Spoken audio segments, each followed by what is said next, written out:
नमस्कार साथियों, मैं हरेंद्र नेगी और आप देख रहे हैं गांव तक। आप लोग स्वस्थ होंगे, मस्त होंगे। और आज हम आपको नई सुंदर सी एक छोटा सा ब्लॉग कहें इसे या समाचार कहें, हम लेके आ रहे हैं रुद्रप्रयाग जनपद के अगस्मुनी विकास खंड के जसोली क्षेत्र में। हम प्राथमिक विद्यालय जसोली के एक कोट मल्ला राजकीय प्राथमिक विद्यालय कोट मल्ला में हैं और उसी के गेट पे खड़े हैं। सामने गांव है कोट मल्ला। ये गांव आप देख सकते हैं कि कोट मल्ला है, कोट तल्ला है और कोट मल्ला सामने है। और ये क्षेत्र पर्यावरण के क्षेत्र में काफ़ी अग्रणी स्थान इसका रखा हुआ है। इस क्षेत्र में कुछ पर्यावरणविद भी पैदा हुए हैं और अभी वर्तमान में भी हैं। जगत सिंह जंगली का नाम आपने सुना होगा, सत्येंद्र भंडारी का नाम सुना होगा। सत्येंद्र भंडारी अपना में एक शिक्षक हैं और शिक्षक के साथ साथ साथ पर्यावरण से भी जुड़े हुए हैं और बहुत अच्छा उसी विद्यालय में आज आ रखे हैं। आपको लेकर चलते हैं विद्यालय की ओर। और ये सामने गेट है और हमारे साथ स्वयं भंडारी जी हैं, सत्येंद्र भंडारी जी, जिनका सोशल मीडिया से लेकर इलेक्ट्रॉनिक मीडिया, प्रिंट मीडिया और तमाम फेसबुक चैनलों में आप देखते होंगे। हम विद्यालय में पहुँचे हैं और विद्यालय का वातावरण कैसा है, क्या शिक्षा से हो या पर्यावरण से लेकर हो, या हम लोग पहुँचे हैं इस विद्यालय में। और सुंदर गेट से ही अगर शुरू किया जाए तो पर्यावरण के क्षेत्र में काम करने वाले शिक्षक के साथ साथ पर्यावरण के क्षेत्र में भी काम कर रहे हैं। आप देख सकते हैं कि किस तरह से पेड़ लगे हुए हैं और एक मिसाल कायम की है, बहुत सुंदर। जहाँ नज़र दौड़ाओगे आपको फलदार वृक्ष मिलेंगे, इमारती वृक्ष मिलेंगे, बांज बुरांस के जो पहाड़ का जो बांज बुरांस होता है उसके फल मिलेंगे, फल के पेड़ मिलेंगे। और पौध नर्सरी, जिसे हम पौध कहेंगे, नर्सरी भी आपको मिलेगी। और जिस व्यक्ति ने ये पौध लगाया होगा उसका पौध के ऊपर भी नाम लिखा है, जैसे रिया है। तो जब इन्होंने लगाया होगा वो छात्रा यहाँ से पढ़ के चली गई है, लेकिन पेड़ सामने दिखाई दे रहा है। आगे हम चलते रहेंगे। ये विद्यालय जो है 2013 में आपदा के बाद टूट सा गया था, तो यहाँ के स्थानीय लोगों ने मांग की। विश्व बैंक वित्त पोषित स्कूल है, बहुत अच्छा बना हुआ है। मतलब जनपद रुद्रप्रयाग में बहुत अच्छे ढंग से ये स्कूल बनाया गया है और उसकी तस्वीर हम आपको धीरे धीरे आगे बढ़ाते रहेंगे। ये देवदार का पौधा आप जहाँ नज़र दौड़ाएंगे और आपको धीरे धीरे हम जैसे ये पौधा है फल घास के लिए, तो ये प्रिंस नाम दे रखा है, सौरभ नाम दे रखा है। और आगे जैसे दीवारों पे जाएंगे आप तो सांस लेने में होगा कष्ट, अगर आप पर्यावरण नहीं रखेंगे शुद्ध तो पर्यावरण को सांस लेने में। ऐसे चित्र भी बनाए गए हैं। और जैसे जैसे आप लोग आएंगे इस विद्यालय में तो आपको कई प्रकार के नज़ारे, कई प्रकार के वातावरण, स्वच्छ स्वच्छ वातावरण आपको पर्यावरण से लेकर शिक्षा का भी मिलेगा। अब हम जैसे गेट पर आए तो ये आप नर्सरी की तैयारी की है। ये बरसाती पौधे इसमें लगाए जाएंगे और शीतकालीन पौधे भी, जैसे आजकल शीत में अमरूद के पेड़ पौधे पौधे लगाए जाते हैं, सेब की। तो ये बांज बुरांस की ये पौध लगी हुई है। और ये ठीक इसमें त्रिफला हो गया, हैड़ा बैड़ा और बांज हो गया, बुरांस हो गया। जिस तरह से पेड़ आम के हो गया, बांज हो गया, बुरांस हो गया, इस तरह से चलते रहेंगे। ये हम स्कूल पे आ चुके हैं और ये स्वच्छ वातावरण को देखते हुए यहाँ पे स्कूल का लैट्रिन बाथरूम बना हुआ है, स्वच्छ काफ़ी नर्सरी और उसके पास में भी नर्सरी बनी हुई है। तो आप देख सकते हैं कि छोटे बच्चों के लिए स्कूल के जाने के लिए ये स्वच्छ, ऐसा शायद कहीं कहीं विद्यालयों में दिखाई देता है। अगर हम आंगन की ओर बढ़ते बढ़ते चले तो ये हम आंगन में पहुँच गए हैं और विद्यालय भवन की तस्वीर हम सामने से दिखाएंगे आपको। ये तस्वीरें हैं। और इस पर्यावरणीय विद्यालय में आप कह सकते हैं शिक्षा के मंदिर में आपको फल से लेकर फूल और इमारती फल वृक्ष ये सारे, और यहाँ तक कि दर्शनीय पौधे जिसे हम कह सकते हैं कि मनमोहक हो जाता है। और विद्यालय के जो बाहर का आंगन है उसमें ये राष्ट्रीय जो हमारे नेशनल लीडर हैं उनकी फ़ोटो भी हैं तमाम। और साथ साथ जो गौरव के लिए घोंसले भी बनाए गए हैं, राष्ट्रीय प्रतीक जो भारत के चिन्ह हैं, जो जैसे फलों में क्या है, फूलों में क्या है, राष्ट्र तिरंगा क्या है, पक्षियों में क्या है, बाघ है, शेर है, आम है, फलों का राजा है। ये तमाम यहाँ पे दर्शाए गए हैं। और बच्चों के लिए स्वच्छ वातावरण में, क्योंकि जब वो ये देखेंगे कि हमारा राष्ट्रीय फल क्या है, राष्ट्रीय तिरंगा क्या है, राष्ट्रीय अशोक चिन्ह क्या है, तिरंगा क्या है, मोर क्या है, इस सब ये चीज़ें सारी जानकारी लोगों को मिल पाएंगी, बच्चों को मिल पाएंगे। और बच्चा निस्संदेह अच्छा सीख जाता है।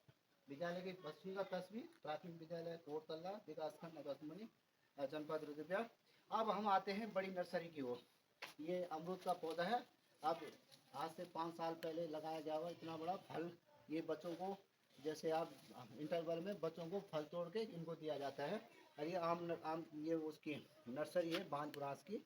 ये बांज है जो पहाड़ में सबसे अच्छा किफ़ायती पौधा माना जाता है। एक लकड़ी भी देता है, घास भी देता है, और सबसे ज़्यादा कि इसकी जो इसमें सबसे बड़ी है, ये पानी छोड़ता है। ये पौधा जो है बांज का, ये पानी देता है। और जो हमारे नदियाँ जल स्रोत हैं, इसको 12 महीने चलता रहता है उन स्रोतों पे। तो हम आपको दिखाना चाहेंगे, ये हम आगे पर्यावरण के क्षेत्र में, पर्यावरण के इस विद्यालय में, और खासकर हम कहे हैं स्वच्छ वातावरण में शिक्षा का भी आनंद लेते हैं, शिक्षा भी ग्रहण करते हैं बच्चे। और शिक्षा के साथ साथ पर्यावरण के क्षेत्र में इस विद्यालय का नाम भी रोशन हो रखा है। अब इसमें नर्सरी ये तैयार हो रही है। ये नर्सरी गुरुजी कब तैयार करते हैं, उनसे हमने पूछा तो ये कहते हैं कि शिक्षण कार्य पूरा होने के बाद इसकी पूरी तैयारी की जाती है। और रात को घर जाते हैं गुरुजी। खासकर बात है कि 3:30 बजे छुट्टी हो जाती है, बच्चे स्कूल घर चले जाते हैं। शिक्षण कार्य के दौरान ये कार्य नहीं होता। उसके बाद ये यहाँ पे इस चीज़ को पूर्ण तरह से आम के हैं, देवदार के हैं, काफल का पेड़ है, आप देख सकते हैं कि आंवला का है, तो तमाम त्रिफला और इस तरह के पौधे हैं यहाँ पे। खासकर ये जो न्यूजीलैंड का फल है कीवी, उसके पौधे भी रोपे गए हैं। यहाँ का पर्यावरण समुद्र तल से काफ़ी ऊंचाई पे है। यहाँ बर्फ़ भी पड़ती है, 2-3 साल में कभी कभी बर्फ़ पड़ जाती है। तो यहाँ का जो ऊंचाई क्षेत्र है। हमारे साथ विद्यालय के यहाँ पे प्रधानाध्यापक स्वयं हैं, और स्वयं उन्होंने ही, सत्येंद्र भंडारी जी, सबसे पहले आपका बहुत बहुत स्वागत। आपके विद्यालय में हम पहुँचे हैं, और विद्यालय देखकर तो मन वैसे भी, क्योंकि शिक्षा का मंदिर है, शिक्षा के मंदिर के साथ साथ इस मंदिर में पर्यावरण का भी मंदिर आपने बना रखा है। क्या कहेंगे भंडारी जी? शिक्षा, जैसे कि मैंने बताया कि शिक्षा तीसरी आंख है। शिक्षा बेहतरीन होनी चाहिए। किसी भी देश की या राष्ट्र की विकास के लिए शिक्षा का महत्वपूर्ण स्थान है। लेकिन शिक्षा तभी कारगर होगी जब हमारा स्वास्थ्य सही रहेगा, और स्वास्थ्य तभी सही रहेगा जब हम अपने साथ पौधों का समावेश करेंगे, पौधे लगाएंगे, पर्यावरण को बचाएंगे। क्योंकि पर्यावरण रहेगा तो पर्यावरण से उत्पन्न होने वाली तमाम सी जो चीज़ें हैं तभी हमको मिल पाएंगी जब हमारे पेड़ पौधे होंगे। तो लिहाजा पेड़ों अध्ययन के साथ साथ, आधुनिक शिक्षा के साथ साथ, स्वरोजगार की शिक्षा के साथ पर्यावरणीय शिक्षा को बेहतरीन ढंग से शुरू करने का हमने प्रयास किया है, और इसमें काफ़ी सफलता मिली भी है। और लोग इस मेरे विद्यालय का अनुसरण अन्य विद्यालय और अन्य क्षेत्र में भी हो रहा है, तो मुझे बहुत खुशी हो रही है। मैं आप इतनी दूर हमारे दूरस्थ विद्यालय में आए, मैं आप मीडिया के दोनों सम्मानित साथियों का बहुत बहुत आभार व्यक्त करता हूँ। भंडारी जी ने आपको बताया, मैं आपको बताना चाहूँगा, ये जसोली क्षेत्र पड़ता है, माँ हरियाली देवी का क्षेत्र है ये। और हरियाली देवी के क्षेत्र में हमेशा हरा भरा क्षेत्र है ये। और पर्यावरण के लेकर देखा जाए तो सबसे ज़्यादा पेड़ पौधे इसी हरियाली वाले क्षेत्र में। माँ का आशीर्वाद तब भी भंडारी जी के साथ है, क्योंकि हरियाली की माँ की कृपा हमेशा बनी रहती है। और मैं आपको बताना चाहूँगा कि 2013 में ये विद्यालय टूटा। हम पहले भी इस विद्यालय में आ चुके हैं, तब इसका विस्तारीकरण नहीं हुआ था। खासकर मैं आपको बताना चाहूँगा कि स्टेट बैंक द्वारा यहाँ पे एक प्रोजेक्टर दे रखा है बच्चों को पढ़ने के लिए। स्वयं बच्चे कंप्यूटर के माध्यम से पढ़ते हैं। ऐसे विद्यालयों में कम चांस होते हैं कि जहाँ बच्चों को कंप्यूटर द्वारा शिक्षा दी जाती है, प्रोजेक्टर के द्वारा शिक्षा जाती है। उच्च विद्यालयों में दी जाती है, उच्च शिक्षण संस्थाओं में। लेकिन यहाँ पे आप देख सकते हैं कि उच्च विद्यालयों की तुलना की गई है। कंपटीशन मतलब इस तरह के बच्चों में एक अच्छा सा वो दिया गया है। मैं आपको बताना चाहूँगा कि स्वयं सत्येंद्र भंडारी द्वारा अब तक 2013 से लेकर अब तक 1,95,000 पौधों का रोपण मतलब नर्सरी की तैयारी करके लोगों में वितरित की गई है। और स्वयं उन्होंने अपने एक अपना गांव में भी नर्सरी बनाई हुई है, जहां वो यहाँ से या वहां से भी नर्सरी बनाते हैं वहाँ, और अन्य लोगों को खासकर आप जैसे अर्धसैनिक बल हो गया, आईटीबीपी भी यहाँ पे गौचर में है। तो वहाँ जब बरसात में पौधे लगते हैं या शीतकालीन में जैसे अमरूद के लगते हैं, सेब के पौधे लगते हैं, तो वो स्वयं उन लोगों को भी निःशुल्क पौधरोपण करने के लिए देते हैं। और विद्यालयों में जिन जिन विद्यालयों के में डिमांड आती है, मांग आती है कि हमें पौधे चाहिए, स्वयं सत्येंद्र भंडारी अपनी मेहनत से, क्योंकि आजकल वो पौधरोपण का काम कर रहे हैं, नर्सरी के काम कर रहे हैं, और जुलाई अगस्त में जब पौधरोपण होता है उन विद्यालयों को वो निःशुल्क, हाँ कुछ अगर लोग कहते हैं कि उनके पास ये पैसा कहाँ से आता है, क्यों आता है, कैसे आता है, अपनी मेहनत के साथ साथ अपनी वेतन का पैसा भी खुद स्वयं लगाते हैं। बाकी कोई डोनेशन देता है उस पौधों में, उसी में ये जो पौधरोपण के कार्य करते हैं वो ये इसमें स्वयं करते हैं। तो भंडारी जी, कम से कम आपने 1 लाख पौध का रोपण करके लोगों को वितरित निःशुल्क दिया है। ये भी एक सौभाग्यशाली कार्य है। जी। क्या कहेंगे? अ, 2013 से मैंने स्टार्ट 2009-10 से मैंने स्टार्ट कर दिया था और 2013 से एक जोर इसमें पकड़ने लगा और आज इस मुकाम पर सब लोग मेरे सम्मानित गांव वाले, मेरे स्कूल के लोग बढ़ चढ़ करके उसमें भाग लेते हैं कि जैसे नर्सरी बनाना, मिट्टी लाना, गोबर लाना, ये विदाउट कॉस्ट वो सब मुहैया करवाते हैं। और आज भौसारी में हमने कुइली, कुरजन, ढौंडिक, आगर, कोटगी, भटवाड़ी, मोदला, कोटी में लगभग 8,000 पौधों का रोपण कर दिया है, जिसकी जीवित प्रतिशतता 95% से ऊपर है। आदरणीय मंगेश घिल्डियाल जी, जो वर्तमान में उप सचिव भारत सरकार में हैं, सर कई बार आए भी हैं और इसी जनवरी में शायद उनकी एक विजिट बन भी रही है। वंदना जी जिलाधिकारी रही हैं, वो भी उस क्षेत्र में आई और उनको इतना बेहतरीन लगा कि जिलाधिकारी महोदया फूले न समाई और उनने सबको सम्मानित करने का सम्मानित किया। ये सौभाग्य की बात है और लोग आज उस पर्यावरण को बचाने के लिए, जल, जंगल, ज़मीन को बचाने के लिए जुड़ रहे हैं। ये बहुत सौभाग्य की बात है। आपने देखा होगा कि जिस तरह से आप पर्यावरण, मतलब जुलाई अगस्त में बारिश हुई, उसके बाद कोई बारिश नहीं हुई, आज भी लोग कह रहे हैं कि बारिश नहीं होगी तो उत्तराखंड में सूखे की स्थिति बनती जा रही है। तो अगर पर्यावरण नहीं रहेगा, पेड़ पौधे ही नहीं रहेंगे, निश्चित तौर पे यही हालत होंगी। तो ये अब जब हम इस विद्यालय में, तो इस तरह से लगता है कि हम विद्यालय में पहुंचने के बाद कुछ न कुछ हमको मिला है। हमारे आंखें, जिन आंखों से हमने इनको इस चीज़ को देखा है, निश्चित तौर पर अपने आप में सुकून महसूस होता है कि इतना अच्छा और ख़ासकर संदेश जाता है पूरे देश में कि एक शिक्षक के नाते पर्यावरण के क्षेत्र में भी काम करने का मौका सत्येंद्र भंडारी को मिल रहा है। और उन्हीं की प्रेरणा को लेकर कई कई स्कूलों में कई कई शिक्षक ऐसे हैं जो सत्येंद्र भंडारी को अपना फॉलो मानते हैं कि हम उनके मार्गदर्शन पे चलेंगे, मार्ग पे चलेंगे और पर्यावरण के क्षेत्र में अपने स्कूलों का नाम, तो पूरे भारतवर्ष में अगर जिस तरह से सत्येंद्र भंडारी अपना नाम रोशन कर रहे हैं, तो हम एक गांव की बात कर रहे हैं। एक छोटा सा कस्बा है ये, विकासखंड अगस्त्यमुनि का और प्राथमिक विद्यालय कोट तला है। तो निश्चित तौर पे हम इस विद्यालय की अगर बात करें तो इस विद्यालय में 21 विद्यार्थी अध्ययनरत हैं, क्योंकि गांव में आजकल विद्यार्थी कम होते जा रहे हैं। गांव तल्ला है, मल्ला है, और ये शिक्षण विद्यालय है, यहीं पे शिक्षा ग्रहण करते हैं। और इस सुंदर जब आते हैं तो मन को हरण हो जाता है कि जब हम विद्यालय में ही कदम रखते हैं तो कई चीज़ें सामने आ जाती हैं कि पर्यावरण के क्षेत्र में, शिक्षा के क्षेत्र में और कंप्यूटर के क्षेत्र में, आज आधुनिकीकरण के क्षेत्र में विद्यालय के अंदर आप तमाम तस्वीरें देखेंगे तो इस तरह के बच्चे को स्वयं ही शिक्षा ग्रहण हो जाती है कि हर क्षेत्र में, अंग्रेजी हो, संस्कृत हो, हिंदी हो, और इतिहास हो, भूगोल हो, गणित हो, तमाम तरह के शिक्षण से यहाँ पे बच्चों को खेलने के लिए हर प्रकार के यहाँ पे भंडारी जी ने प्रयास किया है। और बच्चे भी खुशी खुशी होकर इस विद्यालय में पढ़ने के लिए आते हैं। तो निश्चित तौर पे हमारी ओर से ढेर सारी शुभकामनाएं। और जो लोग भी भंडारी के जी का अगर मार्गदर्शक बनना चाहते हो या फॉलोअप बनना चाहते हो तो निश्चित तौर पर देखें। चैनल का नाम है गांव-तक-live.com, सब्सक्राइबर करें। कैसे आपको लगा, विद्यालय कैसा है, आपको हमने पूरी जानकारी दे दी, किस तरह से शिक्षण संस्थान के साथ साथ एक पर्यावरण के क्षेत्र में काम कर रहे हैं। तो निश्चित तौर पे अब मैं आपको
आग जलाने के लिए लकड़ी मिलती है और खाने के लिए फल मिलते हैं और हमें गाय बकरियों के लिए चारा मिलता है और पेड़ों से हमें हमें रहने के लिए शुद्ध ऑक्सीजन मिलती है और हमें फल फ्रूट मिलता है। पेड़ों से हमें घर बनाने के लिए लकड़ी मिलती है और पेड़ों से हमें आदि चीज़ें मिलती हैं हमारे अपने लाभों के लिए।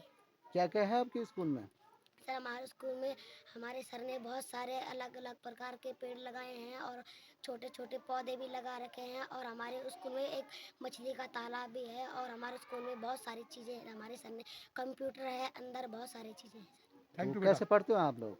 पढ़ाई कैसे होती है? सर ठीक ही होती है सर। हमारे सर हमेशा हमें नए नए सवाल कराते हैं। हमें नवोदय की बहुत सारे प्रैक्टिस कराते हैं सर। कितने बच्चे हैं आपके स्कूल में? हमारे स्कूल में 21 बच्चे हैं।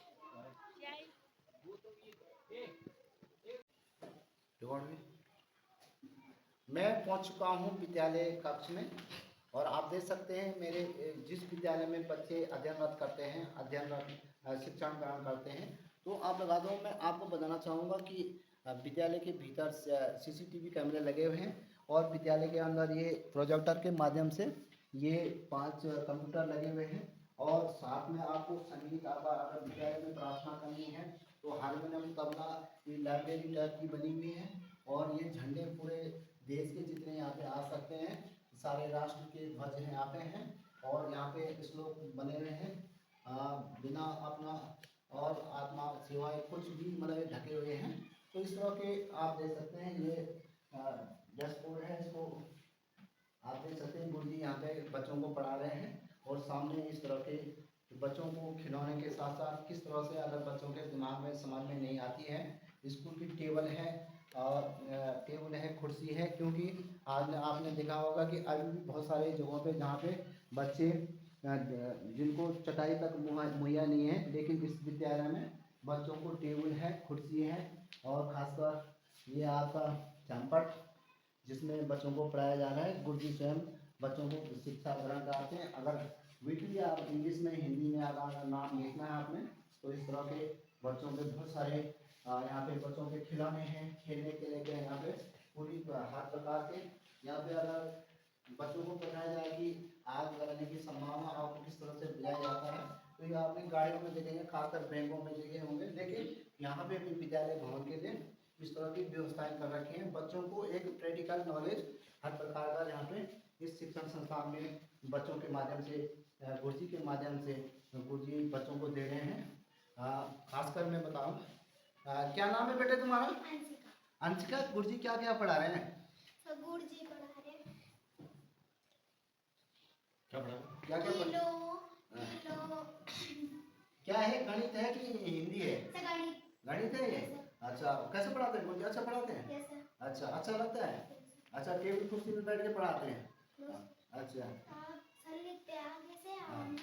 अच्छा, कितने बच्चे हैं तुम्हारे स्कूल में?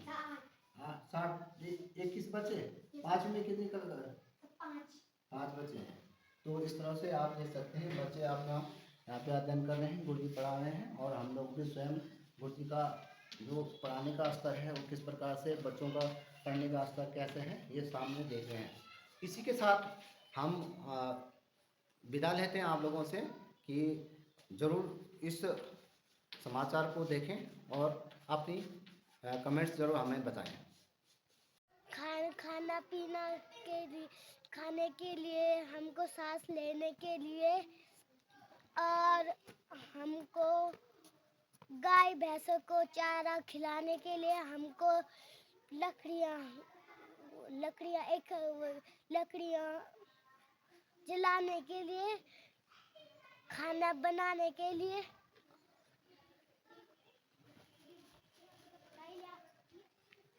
अगर हम पेड़ नहीं लगाएंगे तो क्या होगा? इसको क्या बोलते हैं?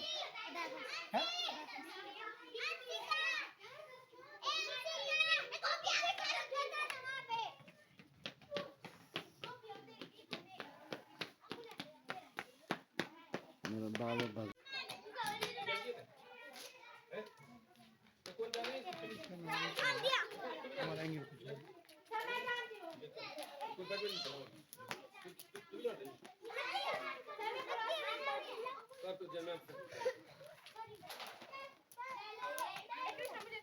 वहाँ मत जाओ, फिर वही कर दे।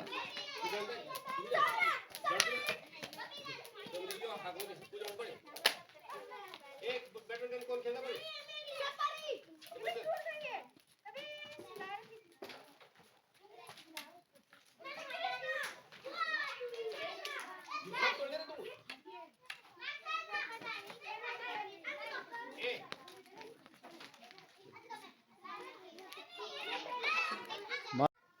पेड़ों से हमें क्या क्या बेनिफिट है? सर, पेड़ों से हमें सांस लेते हैं हम, पेड़ों से हम खाना खाते हैं, पेड़ों से हम गाय भैंसों को चारा देते हैं, पेड़ों से हम लकड़ियाँ इकट्ठा करते हैं और घर बनाते हैं।